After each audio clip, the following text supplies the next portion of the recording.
I'm so worried about, I'll probably be turning to you later in life when I'm like, how do you navigate this with girls? Because I don't know how you do so that you keep them somewhat innocent, somewhat protected, how do you keep them from like really thinking that this is the messaging they're getting is like, who's the biggest star? Kim Kardashian is the person that is making tons of money, and all these women are making so much money on OnlyFans. And how do you tell your daughter, how do I tell my daughter, like, that's not necessarily a way a path you want to go down?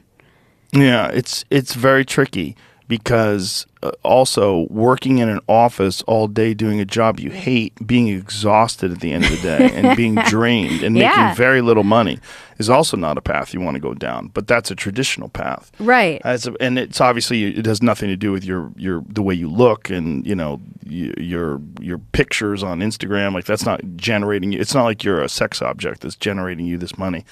But if you're a woman if you're any person that's doing a job that you hate and it's incredibly time consuming and taxes you emotionally, you're there all day, you're working in this very bizarre power structure where you have to adhere to certain social rules and regulations, and it's your whole life because it's most of your day. Yeah. Like, the idea that it's only 8 hours a day is not true. You also have commuting, and most of these people that if you work in a significant job, you probably have to work overtime or you're on salary, so you're working on weekends, you have projects you have to work on. Look put together. I have friends that have worked in Hollywood, like in studios and stuff like that, and that work is never over. No. You take it with you on the weekends. You're always exhausted. So you're telling me that they should probably sign up for OnlyFans? Well, it's like, what do you want to do with your time? I mean, you can look. Kim Kardashian is a good example. Like, Kim Kardashian, as much as people like to give her a hard time, she's worked very hard to get innocent people released from prison. No, she's done a lot of positive things. Yep. She really has. No, I'm just wondering about the imaging? Well, just it's when I was pushing back and like showing my boobs online, one of the things I hated was that this idea that you can't be smart and naked for a woman. Right. I always push back against that. Like, it's stupid. It is stupid. Yeah. You can't be an intellectual and you can't show your boobs. You can be both.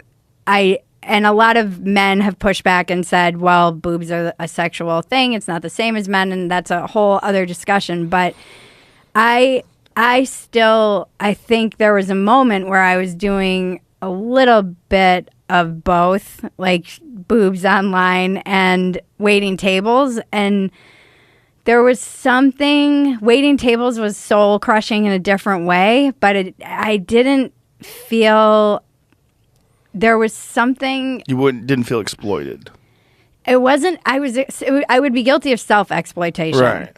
If that's even a thing, which feels like a weird thing. But I think you can exploit yourself. Sure. And I don't feel like I was necessarily exploiting myself. But then when I saw, I don't know, my husband and I were just talking about this. We started a podcast called Factory Settings, and we were just having a discussion about porn. And I was like, every time I look at porn, I feel like there's something in me that I feel it's like going to Vegas. I feel like my soul gets a little bit sick or something. I can't explain it. It's just a feeling. And I feel like on the other side of that, even if I was like, oh, this is just tasteful nudes, like there's still random guys jerking off to that out there.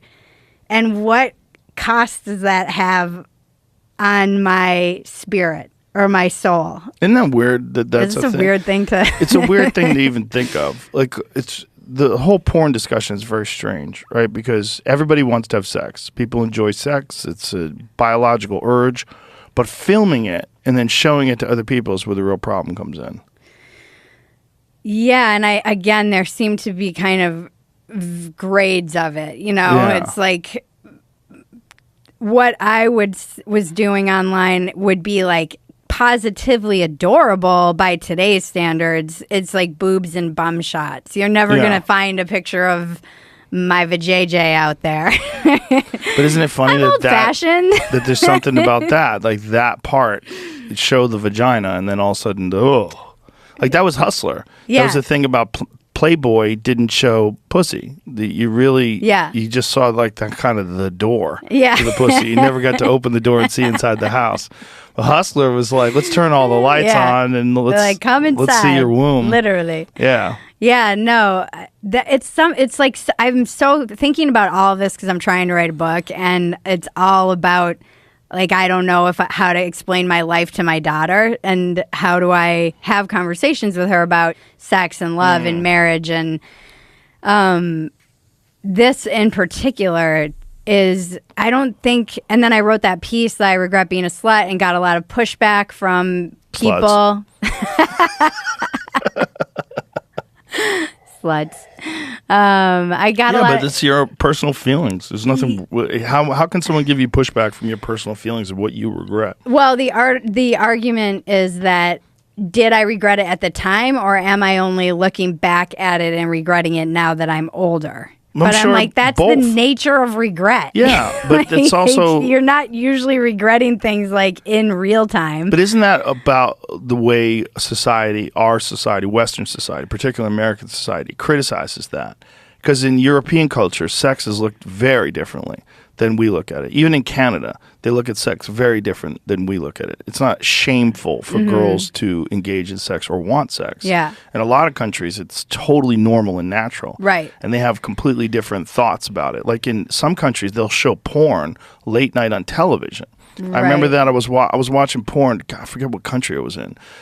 It might have been Germany, but I was Probably Germany. flipping through the channels late at night, and there was porn on TV. I was like, this is crazy.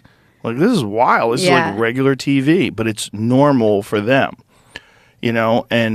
But it wasn't crazy porn. Yeah. It's just people having sex. Yeah. So, do you think that we just have a more unhealthy relationship to sex in America? Do. Yeah, we do. We have a Puritan. I mean, our society was founded with those sort of Puritan values, right? And those the echoes of those, they reverberate for generations and generations. Of course. And it affects, because your grandparents had a thought about it, and your parents had a different thought about it, and it's slowly, we're having conversations about it, and it sort of changes the way the overall culture views it and thinks about it. And some people think it's empowering for a woman to do something like OnlyFans because you can make all this money and it's a business, and why shouldn't you capitalize on that? And you're not being exploited, you're exploiting yourself. And